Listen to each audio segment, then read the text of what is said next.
Hi guys, welcome to my channel. So guys, all of us has difficulties in life. There are different types of challenges that we face in our lives, and one of which has got a lot to do with relationships. There was a study done on older people, 90s, 80s, 90s and above, and to see who was the most happiest in their life, who could look at their life and say, I lived a happy life. There were a lot of people from all walks of life. There were millionaires, even billionaires. But the result might surprise you. We may think that probably one of those billionaires will make the top of the list. But guys, I'm here to surprise you. The people who was the most happiest in their life was the people who had the best relationships. All of us want to be happy. I think that this will be our chance to get there. How do we achieve good relationships? How do we initiate a new relationship? How expand a relationship that we already have? And if it is necessary, how do we diminish, or how do we even terminate the relationship without causing hurt to both parties? If you know how to properly terminate a relationship, you could even be in good terms with that person. Also, if you guys will stay until the end, I want to give you bonus tips on how to say yes and how to say no. These are two very important skills. My name is Bonnie, aka Francis, and I've been working as a flight instructor and also a pilot for about 15 years. These things I'm sharing with you guys, I've used this in my own life and seen drastic change in my own life. So I hope that this helps you transform your lives as well. So we're going to talk about the 4 stages of relationship, which is initiate a new relationship, how to expand an existing relationship, how to diminish, and how to even terminate the relationships. So Guru Pashupati has said this in one of his podcasts, that all sufferings are lack of skills, and communication skill is the mother of all skills. So if you would watch this video until the end, I can guarantee that you will get to learn important tips that will transform your communication skills in the next 10 minutes. Before we talk about how to initiate a relationship, the first thing that you have to keep in mind, right, that will probably have the biggest impact is when there is conflict in a relationship, never do a personal attack.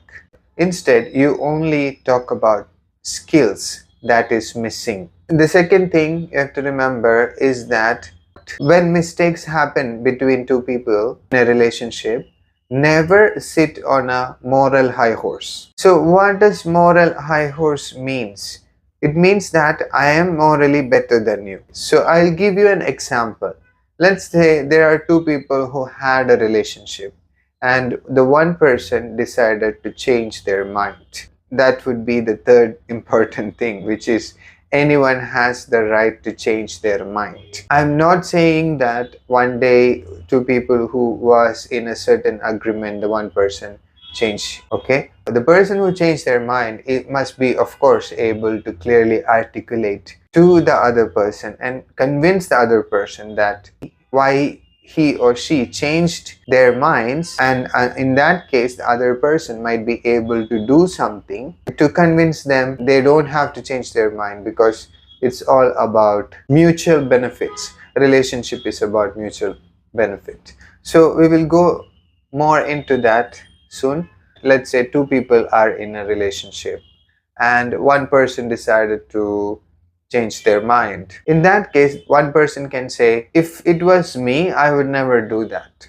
What just happened is that this person is saying that he is or she is morally better than the other person. If you get into this stance in your mind, it's like you have a license to treat the other person whatever way, whatever worse, ugly, way you can imagine. Once you get into a moral high horse, you cannot see the human being that is sitting right in front of you. So how do we go about this? Let's take a very simple example. There's a husband and wife, and they're living together in the same house. And the wife told to the husband that when he goes home from work, stop by the supermarket and get like 5 items of grocery for the house. The husband came home and he forgot about this. What are the different scenarios that can happen? The number one scenario is that the wife could make a personal attack by saying, hey, you are always like this. You are doing this purposely, right? This is a personal attack. The second is sitting on a moral high horse. If it was me, I would have never done that. Right? That is another level. Guys, if you do this, it kills communication. That will go into really worse situations, more and more worse every time you have a communication after this. So how do we deal with this? I want you to remember Guru Pashupati's quotes. Any suffering is just lack of skills. So whenever you discuss some shortcomings in a relationship, you're always going to focus on lack of skills. In this case, what could the wife say? Okay, dear, I think you have a difficulty to remember what I'm saying. So next time I'm going to make a list and then I'll give it to you. So you will not forget. Is that okay with you? And then if it's okay with the husband, is going to say, yes, perfect. I will take your list so that I will not forget what you're trying to tell me. This, guys, is a simple example of how to focus on lack of skills instead of personal attacks or sitting on a moral high horse. And the third point I told you is to keep in mind always is that any person has the right to change their mind given that he or she is able to articulate that the mutual benefit for which this relationship was originally initiated is not working. So let's talk about initiating a relationship in detail. A relationship is based on mutual benefit. That is an actual relationship. A lot of people in our society mistake acquaintances for relationship. So that could be the people they talk when they go to places of worship, right? Church, temple, mosques, etc. Those are not real relationships. Some people visits old people in their houses, right? There are some people who visits you while passing by. Not necessarily a relationship. Okay, these are acquaintances. They might be visiting you for the sake of their own feeling good. A real relationship is where the mutual benefit is clearly articulated and real roles has been assigned to each person or anyone in that relationship. So you must be able to clearly articulate the mutual benefits of a relationship. But unfortunately nowadays what happens is because of Thames Nadi education, influences of Bollywood and Hollywood, etc. There's a boy who will say a lot of good things about a girl and maybe vice versa. And suddenly they think, okay, I feel something good because of this exchange. Okay, let's get to a relationship. This is not how you get into a relationship. So what is the minimum requirement for you to start to have a relationship? Number one is you want to know what exactly that you want. Okay, if you want to have a relationship where you just want to cuddle and maybe have sex or something like that, then it has to be clear.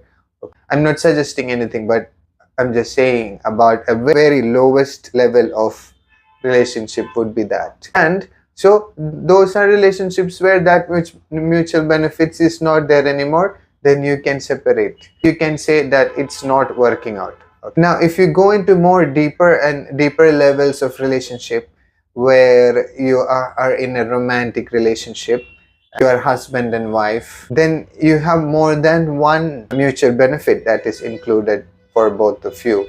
There is emotional needs, there is physical needs. And if you have kids involved, and you have families involved, you have friends involved, etc. So in a relationship like that, there is multiple mutual benefits. Even your partner is very important, has a very important role of your spiritual journey as well, your spiritual growth as well. So in all these areas, you should have clear agreements with each other. So this is where you can ask the help of Hanuman.